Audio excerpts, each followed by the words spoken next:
Hey everyone, in this video we're going to be creating some unit tests within Spring Boot. So the first thing we need is a Spring Boot application. Now if you already have your Spring Boot application and you just want to go and add some unit tests in right now, then you can skip on to a little bit further on in the video. But I'm going to start from the very basics, so even if you don't have a Spring Boot application, we're going to get one set up now. So the first thing we're going to do is Google Spring Initializer, and this will bring us to the springinitializer.io website. So once we go there, we can go and define our Spring Boot project. So if there's any dependencies we need, you can also pick the name, artifact group and stuff. So you could change these if you want, but just for convenience of time, I'm just going to leave it the way it is, because this is just going to be a demo project and it's going to be thrown away. But if you actually want to make your Spring Boot project, you can name these artifacts and group names whatever your project is about. So we're just going to select Java 17, and I think we only need one dependency, and that's Spring Web. So we're going to pick Java. Maven's going to be, in fact, I might pick Java 11 because I think I have Java 15 on my machine. So if I select Java 17, that will cause a bit of an issue. So just going to download that now, and whatever Java version you have, just make sure that that's the one you pick when you're using this Spring Initializer, or you pick one that's lower. So if you have got Java 14 or Java 15, pick any of the other previous versions and it should work fine. So now that we've downloaded this, we need to unzip this file, and then once we've unzipped the file, we can open it up in your favorite IDE. I'm using IntelliJ, so that's what we're going to jump into now. So I'm just opening up the Demo2 project that I've downloaded. You can see it's taken a little while to index some stuff and set up our configuration, but now it looks like it's good to go. So the first thing I always do when I download a project from Spring Initializer is just go and try and run it. So hit the play button and just make sure that everything compiles and everything runs, because when I done this initially, I actually used the latest version of Java 17, and it had trouble with it, because then I found out that I didn't have Java 17 on my machine. It was Java 15. So it looks like we have another small issue. This has just been the port is already in use, so this may happen for you or it may not happen for you, but if you do run into this issue, at least you'll know what to do now. So if we just go and open up a terminal and copy and paste in this command, hit enter. Hopefully that has killed the process that was running on port 8080. So now if I go and hit run again, fingers crossed, it should work. So if I go to my little run tab, you can see this is just talking about the deprecation of Java 13. That's fine, but everything else looks fine. So you can see it has started the demo application in less than 4 seconds and the JVM is running. Okay, perfect. So now that we've got past those couple of hiccups, we know that our application is actually working. So the next thing we need to do is we need to go and create something to be able to test, right? Because the main purpose of this video is to learn a little bit more about unit testing, but we need to get this project up and running, especially for new people that are new to Spring. So you can see if we go to this file here, this is the only real Java file we have at the minute, and it's called demo application. It's got the same title as our project, and it's got this main method. And if you're familiar with Java, you'll know that everything starts from the main method. Put something in here like system.out.println, and just put whatever you want in here. It could be hi Ryan, right? And then if we were to go and rerun this, you'd see the text hi Ryan being displayed out here in the console. So if we just give this a second and let it run up, you can see we can see hi Ryan here. Right, so now that you know this main method is where everything starts, now we can actually go and create some test or something to test. So we'll create some class, it can be called anything. So we're just going to create a Java class, and we're going to just call it YouTube test, I guess. So now that we've got our YouTube test class, we need to go and put something in here. So it could be anything, right? We could test anything, but the purpose of this video is to create unit tests and get familiar with that. So we don't want a lot of complex business logic or anything like that. So we're just going to add two numbers together. So to do this, we're going to need two numbers. So we're just going to use integers. So we'll just call it int1, and we'll set that equal to 0 initially, and we'll have another integer and we'll call it int2, and we'll just set that to 0 as well. And now we're going to make a public method. So we're just going to say it's going to return an integer, and we're just going to keep the method name quite simple. We're going to just say add ints, and it's going to take in an integer, we'll call it I1, and it's going to take in a second integer, and we'll call that I2, and then it's going to return something. So return I1 being passed in, and we're just going to add that with I2. So I think that probably needs a semicolon. So I think that looks okay now. Now, one way we could test this new class out is to do it manually. So we could just copy the name, go in here back to our main method, and we could create a brand new class. So we could say YouTube test, and we call it YouTube test is equal to a new YouTube test. So we could do this by creating a new class, and then we could do something like this. So we would say YouTube test, and then we would go and call the method, the method that we made public, which was add ints. So we could add in two integers here, which might be 5 and 10, and hopefully you can work out that 5 and 10 should give us 15. So that's what we should see.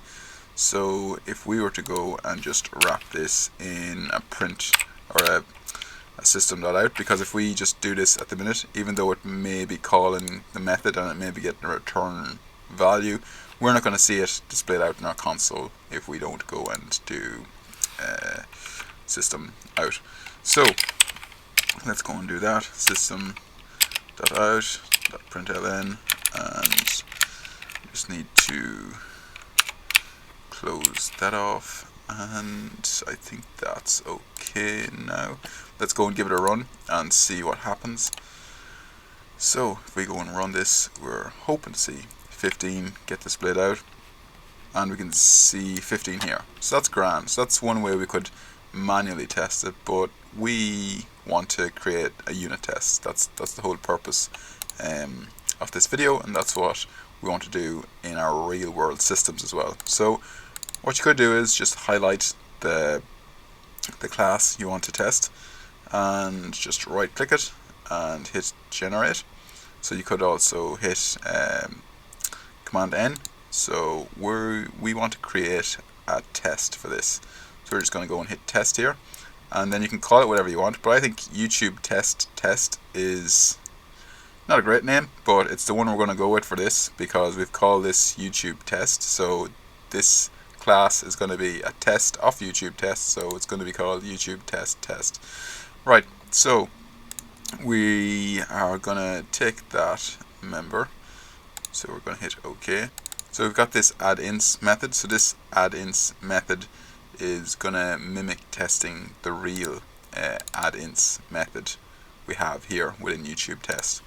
So you can see we've got this at test annotation provided to us. So if we were to go and create more tests, we would need to use this at test annotation as well. But when we selected that method when we're creating the test, it automatically has set this up for us, which is nice. So we'll need a couple of things before we start testing. So since this method is going to take in two, or the real add ints method is going to take in two numbers, we're going to need those numbers somewhere. So we could just pass them in normally, or we could define them up here as integers. Now we're going to change this just so you have a better idea, but for the minute we're going to create two integers. We're going to call it I1, and we're going to set this equal to, let's say, 5, and we're going to have another integer. I'm going to call it I2. I'm going to set that equal to something different, let's say 9. So now that we've got these two integers, now we can go within our test here, this add-ins, and we can test out this method. So we can use assert equals to compare what we pass in and what we expect to get. So this method called assert equals, so if you just say assert equals like this, and then the first thing you pass in is going to be, the first thing, and then you're going to compare it to a second thing, and it's going to be like that. So we need to go and create our first thing, and our first thing is going to be the actual YouTube test class instance. So we could say YouTube test, and then we'll give it a variable name. We'll just call it YouTube test, lowercase, is equal to new YouTube test. So once we've got that, we need to go and set some of the variables. So we could say we want to set int1, and we want to set that equal to I1, which is defined up above. Or we could just go and eliminate these two lines and just straight up put in 5 and 9 for our values. And that's what we're going to do. But I just wanted to show you that this would be another option. So then you want to go and set up the same for the second integer. So that's int2, set that equal to, what was the number we used? I think it was 9. It doesn't matter. But now that we've got this class set up with the two numbers, we want to go and add this into what we expect first. So it's going to be this YouTube test, which is going to be the first thing, and then we want to call the add method on it. So we could pass in 3 and 3, and this would be expected to be 6. So if we were to go and now run this, we can run these ints, and we should get our test to pass. That was a little bit longer than expected, but you can see we've got the green tick, so that's all fine. So this has tested our method, that the fact that it takes in two integers and it returns a number, and that number being the two of them added together, which is great. But what about these two other ints that we've set? So let's say this method has now changed, so it no longer takes in two integers, so it takes in no parameters, but what it does return is these two. So they're its current two integers added together. So maybe now we want to have something like this, int1 and int2. So now that we've changed this method, we've changed the functionality of the method. So now if we were to go and run this test again, it would fail. And you can see it would not even allow us to compile this to start off the test, because it's just expecting 0 arguments, but it's found 2.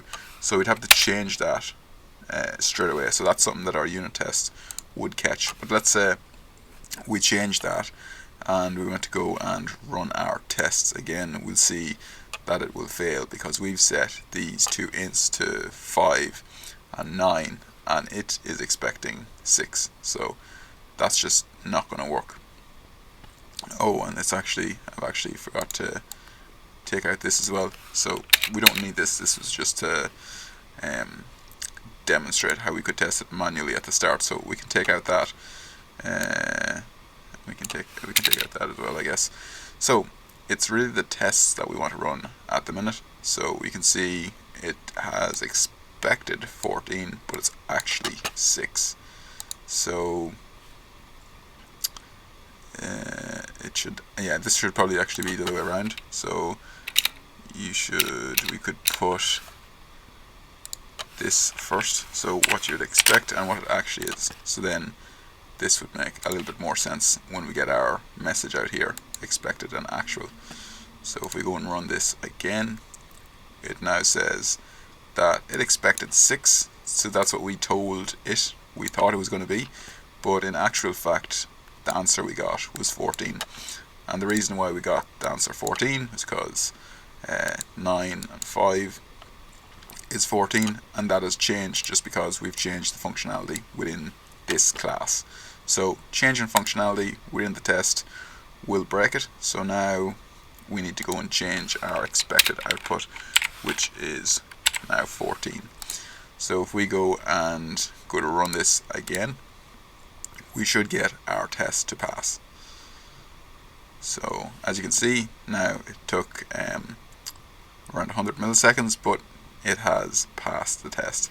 And you can run these tests individually like this. So this would just run this individual test. So if you had multiple of these tests down here, you could run them individually. It's just given out there about the fact that the names are the same. The names do have to be all unique and different, but if you had multiple methods for testing and you wanted to run all of them at the same time, you just run the class. So that's all as far as unit testing with Java and Spring Boot. I hope you gained something from the video. If you liked the video, leave it a like, subscribe, and I'll see you next time. Have a good day.